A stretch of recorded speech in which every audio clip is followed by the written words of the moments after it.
जी नमस्कार, मैं हूं शैलेंद्र चौधरी। स्वागत करता हूं मैं आपका आपके अपने YouTube channel learn with Shailendra में।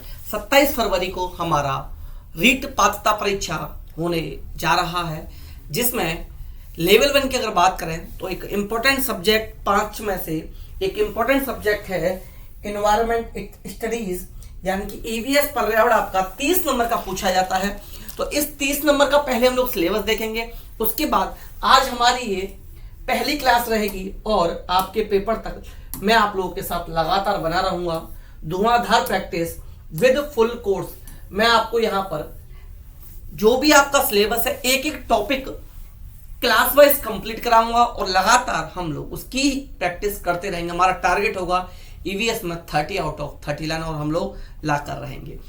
सीटेट का रिजल्ट आप लोग देख सकते हैं, जो पढ़ाया मैंने एनसीईआरटी से जो पढ़ाया था वो सब कुछ आपको देखने के लिए मिला। सेम यहाँ पर रीट में जी तोड़ मेहनत आप और मैं मिलकर हम बनेंगे और हम करेंगे, और मुझे पूरा विश्वास है कि हम लोग ईवीएस में 30 में से 30 नंबर। बाकी सब्जेक्ट की भी तैयारी मैं कराऊंगा, लेकिन यहाँ ईवीएस की बात कर रहे हैं हम लोग। ईवीएस की क्लास है तो सिर्फ ईवीएस की बात हम लोग करेंगे। तो क्लास 1 है एक।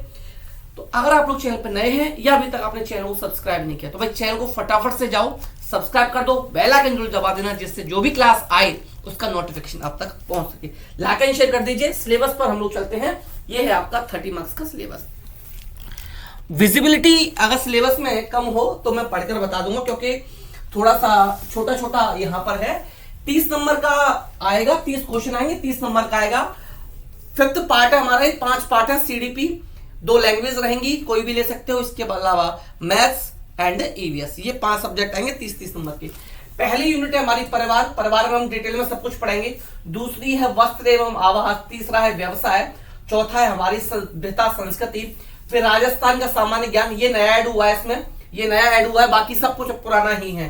परिवहन एवं संचार, अपने शरीर की देखभाल, सजीव जगत, जल, हमारी पृथ्वी व अंतरिक्ष, पर्वतारोहण, पर्यावरण अध्ययन के क्षेत्र, संकल्पना, पर्यावरण शिक्षा शास्त्र, ये सब कुछ आपका यहाँ पर ईवीएस का सिलेबस रहने वाला। तो जो सिलेबस मैंने बताया, इस पूरे सिलेबस को एक एक टॉपिक, ये जो परिवार है इसके अंदर जितने टॉपिक हैं, आपसी संबंध, एकल एवं संयुक्त परिवार, सामाजिक बुराइयां, बाल विवाह, दहेज प्रथा, बाल श्रम, चोरी, दुर्व्यसन, नशाखोरी, धूम्रपान और इनके व्यक्तिगत सामाजिक एवं आर्थिक दुष्परिणाम, इस तरीके से इनके जो एक एक टॉपिक को हम लोग यहाँ पर क्लास वाइज कवर करते चलेंगे और उसी दिन इसकी हम लोग प्रैक्टिस करेंगे। थ्योरी प्लस एमसीक्यू एक साथ चलेंगे। आज मैं आप लोगों के लिए 30 इंपॉर्टेंट क्वेश्चन लेकर आया हूं, जो ईवीएस के लिए काफी इंपॉर्टेंट आप लोग के लिए होने वाले हैं। तो चलिए वीडियो को लाइक एंड शेयर कर दीजिए। जो लोग चैनल पर नए हैं चैनल को सब्सक्राइब कर लीजिए। पहला क्वेश्चन आप लोगों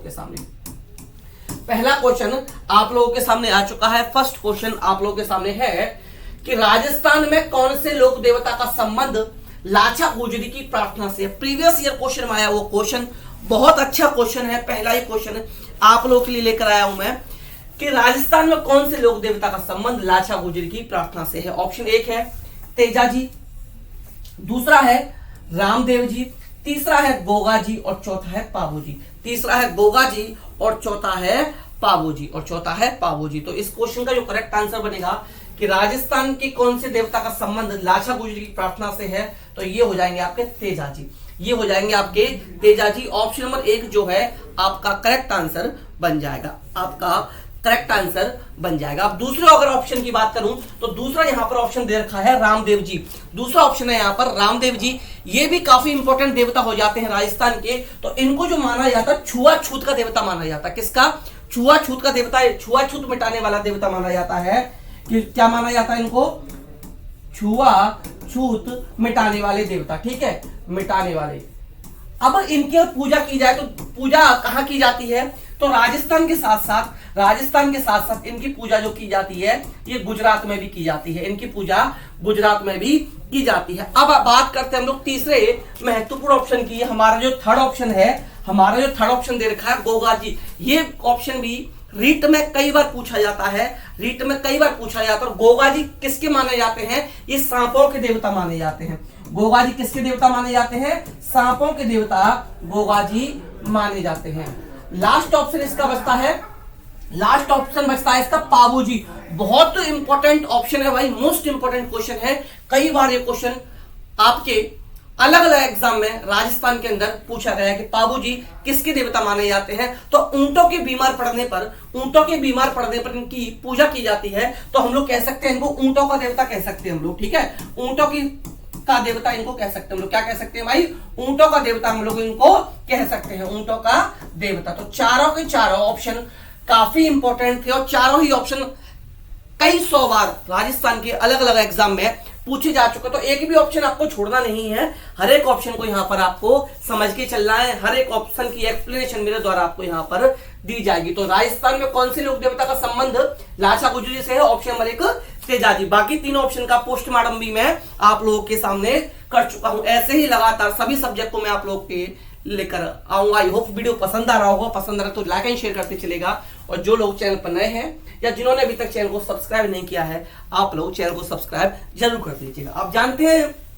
सभी सब्जेक्ट में राजस्थान के अंदर जैसे सीटेट में पेडागोजी पूछी जाती है, कुछ सीटेट की तरह ही नहीं कह सकती, लेकिन कुछ उससे रिलेटेड आप लोगों की पूछी जाती है। तो उसी से रिलेटेड एक क्वेश्चन आपके सामने है कि शिक्षक की सबसे बहुमूल्य निधि है, शिक्षक की सबसे बहुमूल्य निधि इनमें से क्या हो जाएगी, ये आप लोगों से यहाँ पर पूछा गया है।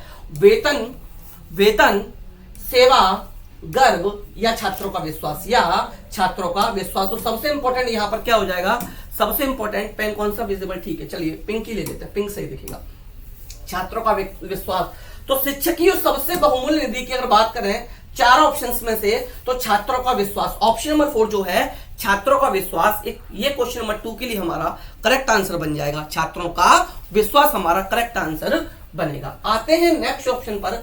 अगला क्वेश्चन है हमारा फिर राजस्थान से क्वेश्चन है। आपको पता है राजस्थान में कोई भी एग्जाम हो, राजस्थान से क्वेश्चन भर भर के पूछे जाते हैं, राजस्थान से क्वेश्चन भर भर के पूछे जाते हैं, ठीक है भाई, राजस्थान से क्वेश्चन भर भर के पूछे जाते हैं। तो यहां पर है कि निम्न में से किसको राजस्थान का मैनचेस्टर कहा जाता है, किसको राजस्थान का मैनचेस्टर कहा जाता है। ऑप्शन 1 जयपुर को कहा जाता है, ऑप्शन 2 नागौर को कहा जाता है, ऑप्शन 3 भीलवाड़ा को कहा जाता है और ऑप्शन 4 ब्यावर को कहा जाता है। ऑप्शन नंबर 4 ब्यावर को कहा जाता है, ऑप्शन नंबर 4 ब्यावर को कहा जाता है। तो जयपुर के बारे में याद रखिएगा भाई, इसको पिंक सिटी के नाम से जाना जाता है। किसके नाम से जाना जाता है, पिंक सिटी के नाम से जयपुर को जाना जाता है, गुलाबी शहर के नाम से जाना जाता है।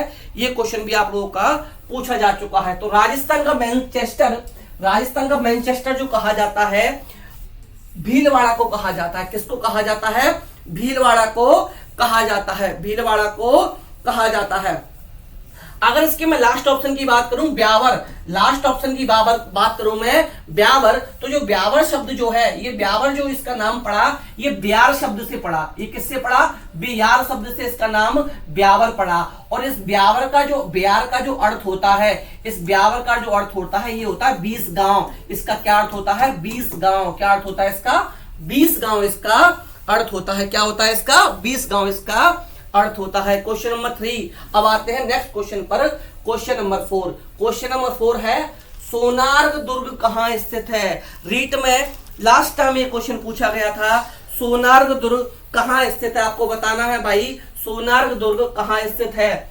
भरतपुर में स्थित है, जयपुर में स्थित है, जैसलमेर में स्थित है या राजसमंद में स्थित है, या राजसमंद में स्थित है, या राजसमंद में स्थित है। याद रखिएगा इसको गोल्डन दुर्ग के, गोल्डन फोर्ट के नाम से भी जाना जाता है। सोनार्ग दुर्ग ना पूछ के अगर आपसे गोल्डन फोर्ट पूछ ले, गोल्डन फोर्ट के नाम से भी इसको जाना जाता है। सोनार्ग दुर्ग कहां स्थित है, कमेंटों में बताओ भाई, सोनार्ग दुर्ग कहां स्थित है, कहां स्थित है भाई, बताना है कहां स्थित है, कहां स्थित है। और ये जो बनाया गया था भाई, ये बनवाया गया था 1156 ईस्वी में। कब बना ये, 1156 ईस्वी में बना था। कब बना था, 1156 ईस्वी में ये बना था। और कहां स्थित है, ये जैसलमेर में स्थित है। कहां पर स्थित है, जैसलमेर में स्थित है। कहां स्थित है भाई, जैसलमेर में स्थित है। और इसके बारे में ये याद रखिएगा, ये यूनेस्को की विश्व धरोहर में शामिल है। क्या है ये, यूनेस्को की जितनी भी विश्व धरोहर है उनमें ये भी शामिल है, यूनेस्को की विश्व धरोहर में शामिल है। ठीक है, याद रखिएगा विश्व धरोहर में ये शामिल है। कौन सा, गोल्डन फोर्ट। गोल्डन फोर्ट कहां पर है, जैसलमेर में है। कहां पर है, जैसलमेर में है। कब बनवाया भैया, कब बनवाया गया, 1156 ईस्वी में बनवाया गया। किसने बनवाया था? मेहरावल के राजा जल सिंह ने। किसने?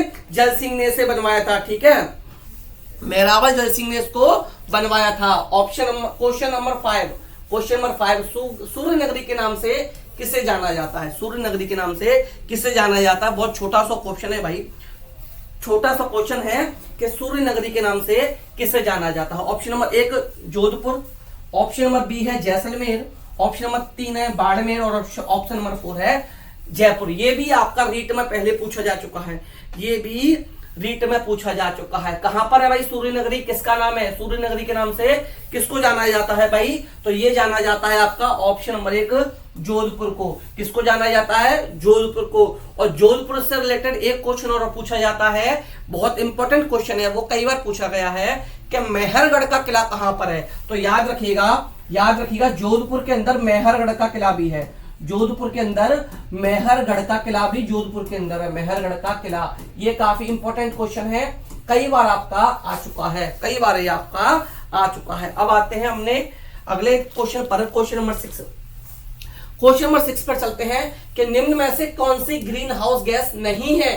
यहां नहीं आ जाए भाई सतर्क हो जाओ, काफी खतरनाक क्वेश्चन बन जाते हैं नहीं आते ही। कि निम्न में से कौन सी ग्रीन हाउस गैस नहीं है? Option 1 nitrous oxide, option 2 carbon dioxide, option 3 helium और option 4 methane. Option 4 methane. 4 option दे रखे हैं, इनमें से जो ग्रीन हाउस गैस नहीं है आपको भी बताना है कि निम्न में से कौन सी ग्रीन हाउस गैस नहीं है। तो देखिए नाइट्रस ऑक्साइड भाई ग्रीन हाउस गैस होती है, कार्बन डाइऑक्साइड आपकी ग्रीन हाउस गैस होती है, हीलियम आपकी ग्रीन हाउस गैस नहीं होती, मीथेन आपकी ग्रीन हाउस गैस होती है। इसके अलावा CFC पूछ सकता है, इसके अलावा याद रखिएगा CFC, एक याद रखिएगा जलवाष्प, एक क्या याद रखना है? जलवाष्प, एक याद रखिएगा ओजोन, एक क्या याद रखिएगा? ओजोन। ये सभी के सभी कहां होती हैं भाई? सभी के सभी कैसी हैं? ये सभी के सभी ग्रीन हाउस गैसेस कहां पाई जाती हैं? एसी में, रेफ्रिजरेटर में। ये आपको यहाँ पर देखने के लिए मिल जाएंगे। और किसके लिए उत्तरदायी होती हैं? ये जलवायु परिवर्तन के लिए उत्तरदायी होती है। किसके लिए? जलवायु परिवर्तन के लिए उत्तरदायी कौन होती है? ग्रीन हाउस गैसेस जलवायु परिवर्तन के लिए उत्तरदायी, जलवायु परिवर्तन के लिए उत्तरदायी होती हैं, याद रखिएगा, जलवायु परिवर्तन के लिए उत्तरदायी। अच्छा एक चीज याद रखिएगा, मैंने बताया भाई कि हीलियम आपकी क्या है? हीलियम आपकी ग्रीन हाउस गैस नहीं है। तो आपके माइंड में आएगा कैसी गैस है? जब ये नहीं है तो राइट ऑप्शन कैसा बनेगा? हीलियम बनेगा। राइट ऑप्शन क्या बनेगा? हीलियम हमारा राइट ऑप्शन बनेगा। इसके बारे में एक चीज याद रखिएगा, यह एक निष्क्रिय गैस है। कैसी गैस है भाई? यह एक निष्क्रिय गैस है। कैसी गैस है? निष्क्रिय गैस है, निष्क्रिय गैस है। ठीक है, याद रखिएगा ये एक निष्क्रिय गैस है। अगला क्वेश्चन हमारा क्वेश्चन नंबर 7 की तरफ चलते हैं। ध्वनि प्रदूषण का मापन किस इकाई द्वारा किया जाता है? ध्वनि प्रदूषण का मापन किस इकाई द्वारा किया जाता है? डेसिबल के द्वारा, जूल के द्वारा, न्यूटन के द्वारा या नैनो इकाई के द्वारा, नैनो इकाई के द्वारा किया जाता है। याद रखिएगा, ठीक है, याद रखिएगा। तो भाई याद, ध्वनि प्रदूषण का मापन जो किया जाता है डेसिबल में किया जाता है। किस में किया जाता है? डेसिबल में किया जाता है। और हम लोग जो बातचीत करते हैं, सामान्य बातचीत जो होती है, सामान्य बातचीत की मैं बात करूं तो ये 25 से 30 डेसिबल के बीच होता है, 25 से 30 डेसिबल होता है। ठीक है, डीबी इसको ऐसे लिख देते हैं, डीबी।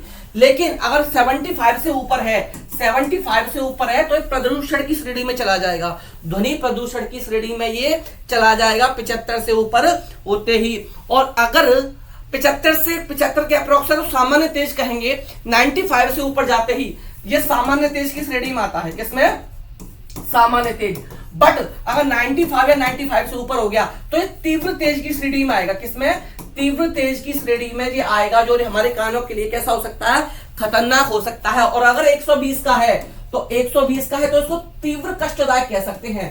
तीव्र कष्टदायक हमें बहुत ज्यादा प्रॉब्लम देगा, हो सकता है हमारे हम सुनने की क्षमता भी अपनी खो दें। तो इतना इस क्वेश्चन के बारे में आप लोग याद रखिएगा। नेक्स्ट क्वेश्चन आपका क्वेश्चन नंबर 8 है कि कौन सा सागर यूरोप को अफ्रीका से अलग करता है? कौन सा ऐसा सागर है जो यूरोप को अफ्रीका से अलग करता है? यूरोप को अफ्रीका से अलग करता है, कौन सा ऐसा सागर है? कौन सा ऐसा सागर है। पहला है काला सागर, दूसरा है लाल सागर, तीसरा है अरब सागर और चौथा है भूमध्य सागर।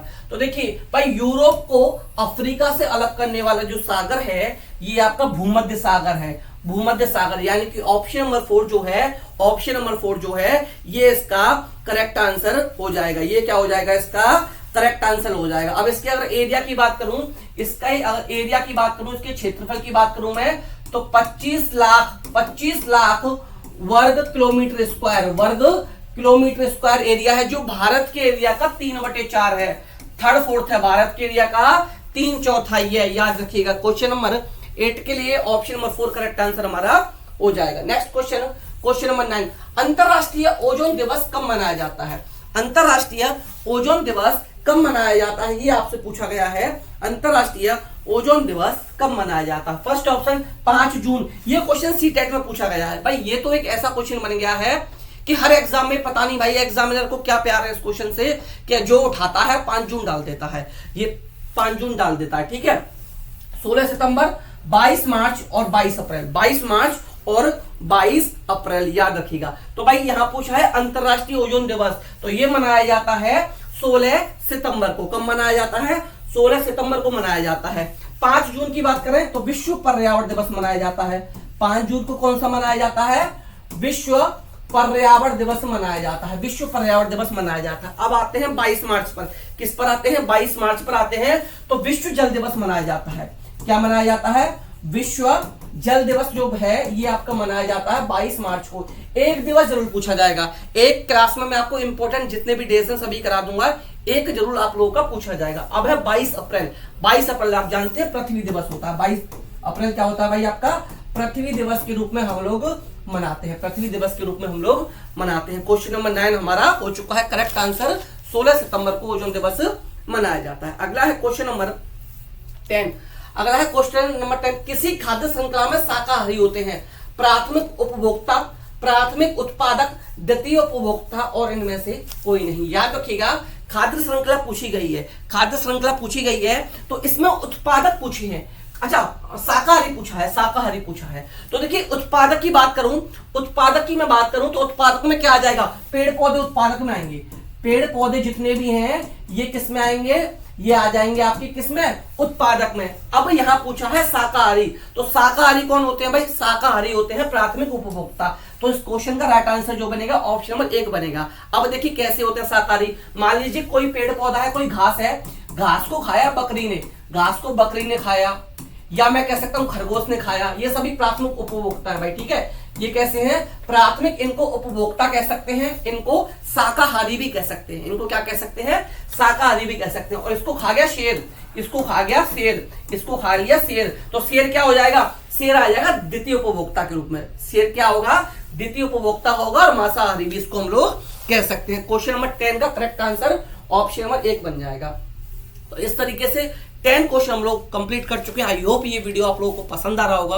वीडियो पसंद आ रहा तो वीडियो को लाइक कर दो, शेयर कर दो। जो लोग अभी तक चैनल पर नए हैं चैनल को सब्सक्राइब कर लो। ऐसे ही लगातार क्लासेस हमारी रीट के लिए चलती रहेंगे। धुआंधार प्रैक्टिस हम लोग रीट के लिए सभी सब्जेक्ट की करते रहेंगे। इसके अलावा मैथ्स भी लेकर आऊंगा, हिंदी भी लाऊंगा, सीडीपी भी लाऊंगा। सब कुछ आप लोगों के लिए मैं लेकर आऊंगा। रीट आप लोगों को मैं न सिर्फ पास कराऊंगा बल्कि बहुत अच्छा स्कोर आप लोगों को मैं दिलवाऊंगा। और रीट के लिए भाई आप लोग क्या कर सकते हो? इंग्लिश ग्रामर, हिंदी ग्रामर मेरा पूरा, मैथ्स मेरा है और ईवीएस पे काम चल रहा है। और सीडीपी के नोट्स ले सकते हो, पेपर बनवा ले। लेवल 2 की बात करूं, एसएसटी 6 to 8 एनसीईआरटी मिल जाएगी, बाकी के सभी नोट्स मिल जाएंगे। साइंस वालों के लिए भाई 6 to 10 साइंस मिल जाएगी, बाकी सभी नोट्स मिल जाएंगे। इस नंबर पर मैसेज करके आप लोग नोट्स को ले सकते हैं। आई होप वीडियो पसंद आ रहा होगा। पसंद आ रहा तो भाई लाइक करते चलो, शेयर करते चलो, और जो लोग चैनल पर नए हैं वो लोग चैनल को सब्सक्राइब जरूर कर लेना। क्वेश्चन नंबर 11 पर आ जाओ। पारिस्थितिक तंत्र के तत्वों के चक्रण को क्या कहते हैं? जैव भू रासायनिक चक्र, रासायनिक चक्र, भूगर्भीय चक्र या भू रासायनिक चक्र। तो भाई पारिस्थितिक तंत्र के तत्वों के चक्र को क्या कहा जाता है? ऑप्शन नंबर 1 जैव भू रासायनिक चक्र कहा जाता है। क्या कहा जाता है? जैव भू रासायनिक चक्र कहा जाता है। यानी कि ऑप्शन नंबर 1 जो है क्वेश्चन नंबर 11 के लिए करेक्ट आंसर बन जाएगा। नेक्स्ट क्वेश्चन, क्वेश्चन नंबर 12, निम्नलिखित इनों में से कौन सा न्यूनतम पर्यावरणीय प्रदूषण उत्पन्न करता है? न्यूनतम पर्यावरणीय प्रदूषण कौन सा उत्पन्न करता है? कौन सा उत्पन्न करता है? ठीक है भाई।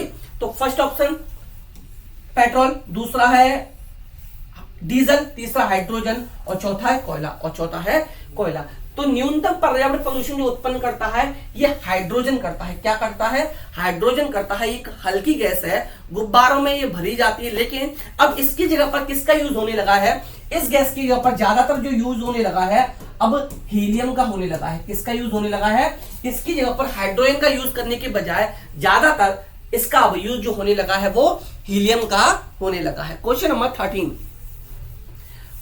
13, संकटग्रस्त जंतु दैत्याकार पांडा पाया जाता है भारत में, रूस में, चीन में या ब्राजील में? इजी सा क्वेश्चन है। आई होप सभी लोग इसका आंसर दे रहे होंगे। कमेंट में फटाफट इसका आंसर दीजिए मेरे बताने से पहले। फटाफट से आप लोग अपना आंसर लिख दो। 5 तक काउंट करूंगा। 1 2 3 4। यस, करेक्ट आंसर आया। जिन लोगों ने चीन दिया है उनका आंसर बिल्कुल करेक्ट है। एकदम करेक्ट आंसर दिया है, एकदम करेक्ट आंसर आप लोगों ने दिया है। क्वेश्चन 14, निम्न में से किस गैस के कारण भोपाल में गैस त्रासदी हुई थी? भाई बहुत इंपॉर्टेंट क्वेश्चन, कई बार आपके पेपर में पूछा जाने वाला क्वेश्चन है, कई बार आपके क्वेश्चन आपका पूछा जा चुका है। 3 दिसंबर 1984, 3 दिसंबर 1984, 1984, 3 दिसंबर की ये घटना है। लगभग 15,000 लोग मरे थे यहाँ पर, 15,000 लोग मरे थे और एक गैस का रिसाव हुआ था, उसको मिथाइल आइसोसाइनेट के नाम से जाना जाता है। इसको मिक के नाम से भी जाना जाता है, मिक लिखा जाता है कहीं कहीं। इसको एक नाम से और जाना जाता है, MIC के नाम से इसको जाना जाता है, इसको MIC के नाम से भी जाना जाता है। कब की घटना है? 3 दिसंबर 1984 घटना है। लगभग 15,000 लोगों की इसमें मौत हुई थी और इसको जो जाना जाता है मिथाइल आइसोसाइनेट कह सकते हैं, मिक कह सकते हैं या MIC कह सकते हैं। ज्यादातर एक क्वेश्चन ही पूछा ही जाता है, पता नहीं एग्जामिनर को इस क्वेश्चन से क्या प्यार है। मैंने उत्तराखंड के टेट में ये क्वेश्चन देख लिया, यूपी टेट में मैंने क्वेश्चन देख लिया, जो मैंने पास किया था यूपी टेट। अगर मैं झूठ बोल रहा हूं तो जाके देख लो, 2018 के यूपी टेट में ये क्वेश्चन आया हुआ था। इसके अलावा ये क्वेश्चन कई जगह टेट में अलग अलग ये क्वेश्चन पूछा जा चुका है। अगला क्वेश्चन नंबर 15, MP टेट में भी क्वेश्चन पूछा जा चुका है। नेक्स्ट क्वेश्चन है 15, ठीक है भाई। गिर जीव अभ्यारण्य निम्न में से किस वन्य जीव का संरक्षण करता है? कौन सा पूछा है भाई? गिर जीव वन्य अभ्यारण्य। तो सबसे पहले आपके माइंड में ये आना चाहिए, देखिए पढ़ने का तरीका क्या है, हम लोग पढ़ रहे हैं, रट्टा मत मारो। और मैं एक क्वेश्चन से रिलेटेड आपको पता है 4-6 क्वेश्चन आप लोगों को तैयार करा रहा हूं, 2-3 तो हर क्वेश्चन को तैयार करा ही रहा हूं। पेन कॉपी उठाओ, या तो जो मैं कर रहा हूं उसके साथ लगातार प्रैक्टिस करते चलो। और अगर आप मेरे ग्रुप में शामिल होना चाहें तो टेलीग्राम पर मैसेज करना भाई, ठीक है? कॉल प्लीज मत करना, इस नंबर पर टेलीग्राम पर मैसेज कर लेना, मैं आपको ग्रुप में शामिल करूंगा। वहां पर PDF आप लोगों को भेजता रहूंगा। धुआंधार प्रैक्टिस आप लोग वहां से करते रहो, और या फिर आप नोट्स बनाना स्टार्ट कर दो। क्लास 1 थी, ये डेली हैशटैग मिलेगा, #1 #2, ये लगातार चलते रहेंगे टिल योर एग्जाम। तो गिर जीव अभ्यारण्य की हम लोग बात कर रहे हैं कि गिर जीव अभ्यारण्य में किस जीव का संरक्षण किया जाता है। तो सबसे पहले हमारे माइंड में आना चाहिए कि गिर जीव अभ्यारण्य जो है ये कहां पर है, सबसे पहले माइंड में ये आना चाहिए। तो याद रखिएगा, ये जो गिर जीव अभ्यारण्य है कई बार पूछा गया है, कहां पर है? गुजरात में है। कहां पर है? गुजरात में है। अगर मैं इसके क्षेत्रफल की बात करूं, तो क्षेत्रफल है इसका 1424 वर्ग किलोमीटर, 1424 किलोमीटर स्क्वायर है। और यहां पर किस जीव का संरक्षण किया जाता है? तो शेर का किया जाता है। किसका किया जाता है? शेर का किया जाता है। किसका? शेर का किया जाता है। नेक्स्ट क्वेश्चन पर आते हैं, क्वेश्चन नंबर 16, 16वें नंबर के क्वेश्चन पर हम लोग आ चुके हैं। 16वें नंबर के क्वेश्चन पर हम लोग आ चुके हैं कि निम्न में से कौन सी प्राकृतिक वनस्पति मरुस्थलीय प्रदेशों में पाई जाती है? मरुस्थलीय प्रदेशों में कौन सी पाई जाती है? राजस्थान वाले तो फटाफट से इसका आंसर मुझे पता है, दे भी दिया। राजस्थान वालों ने कमेंट में आंसर लिख दिया, मुझे पक्का भरोसा है, लिख दिया आंसर। कैक्टस है, महोगनी है, फर है, चंदन है। टाइम वेस्ट न करते हो, कैक्टस। सभी ने सही गैस किया भाई, कैक्टस, यानी कि ऑप्शन नंबर 1 आपका करेक्ट आंसर यहां पर बनेगा। अगला क्वेश्चन है भाई यहां पर हमारा क्वेश्चन नंबर 17, ग्रीन मफलर संबंधित है। ग्रीन मफलर किससे संबंधित है? कई बार टेट में आया है, अलग अलग टेट में अलग अलग जगह पूछा गया क्वेश्चन, अलग अलग टेट में कई बार क्वेश्चन आप लोगों का आ चुका है भाई कि ग्रीन मफलर किससे संबंधित है। ऑप्शन वायु प्रदूषण से, ऑप्शन 2 ध्वनि प्रदूषण से, ऑप्शन 3 मृदा प्रदूषण से और ऑप्शन 4 जल प्रदूषण से। तो याद रखिएगा ये जो ग्रीन मफलर है ये आपका ध्वनि प्रदूषण से संबंधित है, ध्वनि प्रदूषण से संबंधित है। इसमें क्या किया जाता है, इसमें रोड के साइड में आपने जो पेड़ लगे हुए देखे होंगे वो इसी वजह से लगाए जाते हैं कि पेड़ ज्यादा होंगे तो ध्वनि प्रदूषण कम होगा। तो कभी भी पूछे ग्रीन मफलर किससे संबंधित है, ध्वनि प्रदूषण से संबंधित है। क्वेश्चन नंबर 17 के लिए ऑप्शन नंबर 2 करेक्ट आंसर बनेगा। भाई वीडियो कैसा लग रहा है भाई, वीडियो पसंद आया तो लाइक कर दो भाई, शेयर कर दो, और जो लोग चैनल पर नए हैं या अभी तक जिन्होंने चैनल को सब्सक्राइब नहीं किया फटाफट से जाओ भाई चैनल पर और चैनल को सब्सक्राइब जरूर कर लो। आप लोग क्या करो, फटाफट से जाकर भाई चैनल को क्या कर लो, सब्सक्राइब आप लोग जरूर कर लो। अब आते हैं क्वेश्चन नंबर 19 पर। अच्छा इस पर आते हैं, भू पारिस्थितिक तंत्र में ऊर्जा का महत्वपूर्ण स्रोत क्या है। भू पारिस्थितिक तंत्र में ऊर्जा का महत्वपूर्ण स्रोत क्या है, ये क्वेश्चन भाई अभी सीटेट में पूछा गया था, ठीक है, इससे रिलेटेड क्वेश्चन पूछा गया था। क्या है भाई, पृथ्वी है, सूर्य है, चंद्रमा है या शुक्र है। भू पारिस्थितिक तंत्र में ऊर्जा का महत्वपूर्ण स्रोत जो है ये सूर्य है, यानी कि ऑप्शन नंबर 2, यानी कि ऑप्शन नंबर 2 हमारा यहां पर करेक्ट आंसर बन जाएगा। नेक्स्ट क्वेश्चन पर आते हैं। अगला क्वेश्चन है क्वेश्चन नंबर 19, निम्न में से कौन सी बायोडीजल की फसल है। यूपी टेट का क्वेश्चन, एमपी टेट का क्वेश्चन, यू टेट का क्वेश्चन, यू टेट का क्वेश्चन, जे टेट का क्वेश्चन। भाई न जाने कितनी बार अलग अलग टेट में पूछा गया है, न जाने कितनी बार अलग अलग टेट में ये क्वेश्चन आप लोगों का पूछा गया है कि बायोडीजल की फसल निम्न में से कौन सी है। ऑप्शन 1 जेट्रोफा, ऑप्शन 2 कपास, ऑप्शन 3 गन्ना और ऑप्शन 4 आलू। कमेंटो बताओ कौन सी है, कौन सी फसल है भाई। और इसको सदाबहार झाड़ी होती है भाई, ये सदाबहार झाड़ी है, एक बड़ा पादप होता है, बहुत बड़ा पेड़ होता है।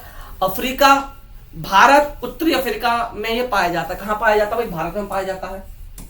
जब तक आप लोग कमेंट में लिखो इसका आंसर क्या होगा, जब तक आप लोग कमेंट में लिखो इसका आंसर क्या होगा तब तक मैं बता दूं भारत में पाया जाता है, उत्तरी अमेरिका में पाया जाता है, उत्तरी अमेरिका में पाया जाता है, अफ्रीका में पाया जाता है। आंसर लिखते चलो जब तक मैं इसके बारे में क्या बताता चल रहा हूं।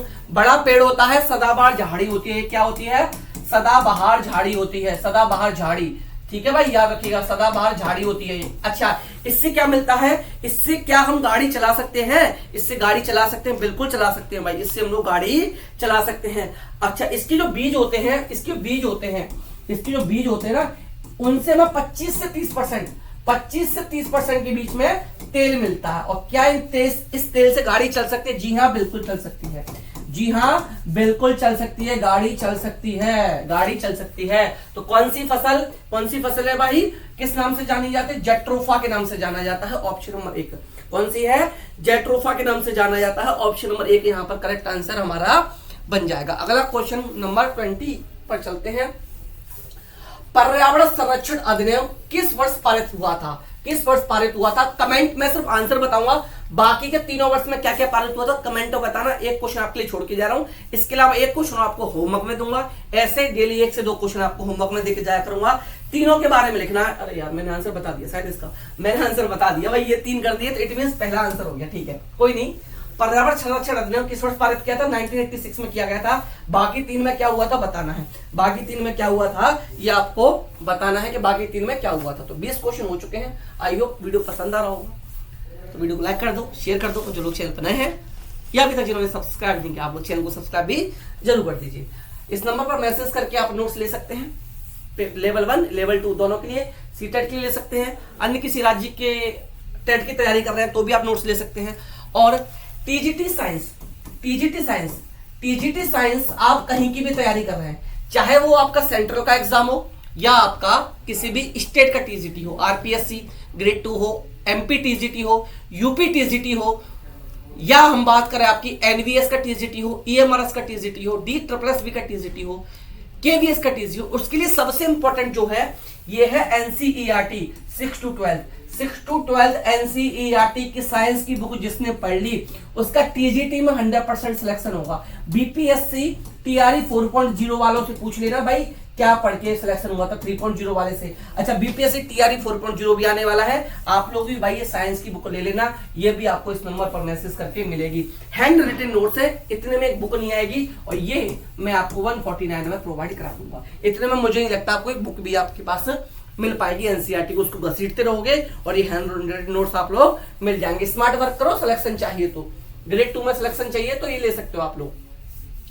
भूमंडलीय तपन का कारण है, भूमंडलीय तपन का कारण क्या है? ऑप्शन नंबर 1 कार्बन डाइऑक्साइड में वृद्धि, ऑप्शन 2 हिमनदों में वृद्धि, ऑप्शन 3 कार्बन डाइऑक्साइड में कमी और ऑप्शन नंबर 4 वनों में वृद्धि। तो भूमंडलीय तपन का जो कारण है ये है कार्बन डाइऑक्साइड में वृद्धि, यानी कि ऑप्शन नंबर 1 जो है ये आपका करेक्ट आंसर बन जाएगा क्वेश्चन नंबर 21 के लिए। अगला क्वेश्चन हमारा क्वेश्चन नंबर 22। अगला क्वेश्चन है 22, सर्वाधिक जैव विविधता पाई जाती है। सर्वाधिक जैव विविधता कहां पर पाई जाती है आपको बताना है। सर्वाधिक जैव विविधता कहां पर पाई जाती है, ठीक है, ये बताना है सबसे ज्यादा कहां पर पाई जाती है। उष्ण कटिबंधीय सदाबहार वर्षा वन बायोम में, शीतोष्ण पर्णपाती वन बायोम में, ऑप्शन 3 शीतोष्ण घास प्रदेश बायोम में, या ऑप्शन 4 सवाना बायोम में, सवाना बायोम में। तो ऑप्शन नंबर 1 सर्वाधिक जैव विविधता पाई जाती है, सर्वाधिक जैव विविधता पाई जाती है उष्ण कटिबंधीय सदाबहार वर्षा बायोम में ये पाई जाती है। क्वेश्चन नंबर 22 के लिए ऑप्शन नंबर 1 जो है ये करेक्ट आंसर हमारा बन जाएगा। अगला क्वेश्चन नंबर 23, निम्न में से किस मृदा का निर्माण लावा द्वारा हुआ है? लावा द्वारा निम्न में से किस मृदा का निर्माण हुआ है? किस मृदा का निर्माण हुआ है? ठीक है, ऑप्शन 1 काली मिट्टी, ऑप्शन 2 लाल मिट्टी, ऑप्शन 3 जलोढ़ मिट्टी, ऑप्शन 4 है आपका option 4 laterite, option 4 laterite, option number 4 laterite. अच्छा याद रखिएगा।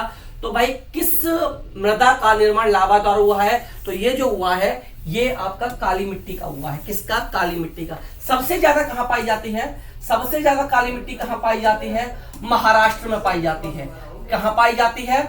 महाराष्ट्र में पाई जाती है। किस फसल के लिए सबसे उपयुक्त होती है? ये सबसे ज्यादा उपयुक्त जो होती है कपास की फसल के लिए होती है। किसके लिए उपयुक्त होती है? कपास के लिए सबसे ज्यादा उपयुक्त ये होती है। कपास के लिए सबसे ज्यादा उपयुक्त ये होती है। बहुत ज्यादा उपजाऊ होती है, बहुत उपजाऊ होती है। कैसी होती है भाई? बहुत उपजाऊ ये होती है, याद रखना, बहुत उपजाऊ होती है। कहां पाई जाती है? महाराष्ट्र में। किसके लिए सबसे उपयुक्त होती है? कपास के लिए उपयुक्त होती है। चूना, पोटेशियम, मैग्नीशियम ये सब कुछ इसके अंदर मिलेगा। चूना मिलेगा, पोटेशियम मिलेगा, पोटेशियम, ठीक है ना। ये वैसे पूछता नहीं, इतना डीपली जाएगा नहीं, क्योंकि लेवल आपका जो है उसी से रिलेटेड क्वेश्चन पूछेगा, बाकी का इतना जाएगा नहीं, ठीक है। लोहा भी पाया जाता है, एल्युमिनियम भी पाया जाता है, लिखना चाहो तो लिख सकते हो आप लोग। लोहा भी पाया जाता है, एल्युमिनियम भी इसके अंदर पाया जाता है, एल्युमिनियम भी पाया जाता है। अगर लिखना चाहे तो लिख सकते हैं, अदरवाइज कोई इंपॉर्टेंट खास इतना है नहीं, इतना पूछेगा नहीं, इतना डिटेल में आप लोगों के लिए एग्जामिनर जाएगा नहीं। वायुमंडल की कौन सी परत प्रकाश की परावैंगनी किरणों को पृथ्वी की तरफ आने से रोकती है? बहुत प्यारा क्वेश्चन भाई। ये चारों की चारों जो हैं, क्षोभ मंडल हो, समताप मंडल हो, आयन मंडल या मध्य मंडल हो, डिटेल में पढ़ाऊंगा जब ये टॉपिक आएगा।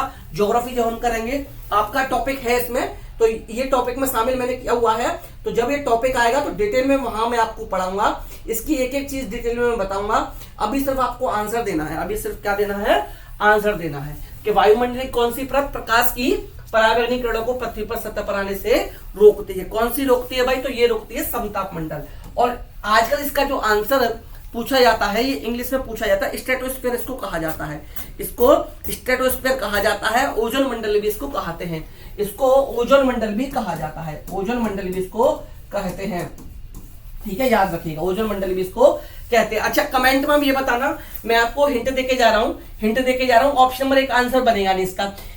इनमें से मौसम संबंधी घटनाएं जो होती हैं, मौसम संबंधी जितनी भी घटनाएं होती हैं वो इनमें से किस ऑप्शन में होती हैं? ऑप्शन 1 में होती हैं, 3 में होती हैं या 4 में होती हैं? 1 में, 3 में, 4 में, किसमें मौसम संबंधी घटनाएं होती हैं ये आपको बताना है। और हवाई जहाज कहां उड़ते हैं? हवाई जहाज उड़ते हैं आपके समताप मंडल में, हवाई जहाज भी उड़ते हैं। ये क्वेश्चन भी पूछ लिया जाता है, ये क्वेश्चन भी कई बार आया है, पर चलिए फिर डिटेल ज्यादा हो जाएगी, फिर मैं घुसता चला जाऊंगा। अगर एक चीज बताने लगे फिर घुसता चला जाऊंगा, वो फिर टाइम ज्यादा बढ़ जाता है। 30 क्वेश्चन के लिए फिर 2 घंटे चाहिए, ठीक है ना।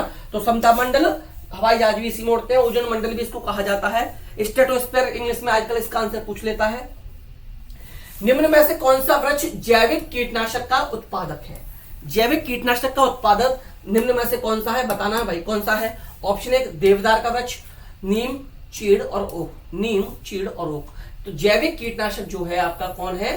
नीम है। कौन है? नीम है। नीम, यानी कि ऑप्शन नंबर 2 जो है ये क्वेश्चन नंबर 25 के लिए करेक्ट आंसर आप लोगों का बन जाएगा। 25 का 2 ऑप्शन जो है ये करेक्ट आंसर बन जाएगा। नेक्स्ट क्वेश्चन नंबर 26, प्लेग क्या है? प्लेग क्या है भाई बताना है। कवक जनित बीमारी है, विषाणु जनित बीमारी है, जीवाणु जनित बीमारी है, या खनिज जनित बीमारी है, या खनिज जनित बीमारी है। अच्छा, ये किसको प्रभावित करता है? प्लेग किसको प्रभावित करता है? लंग्स को प्रभावित करता है, याद रखिएगा। किसको? लंग्स, फेफड़ों को ये प्रभावित करता है। और चूहे से ये बीमारी फैलती है। चूहे से ये बीमारी फैलती है। किससे फैलती है?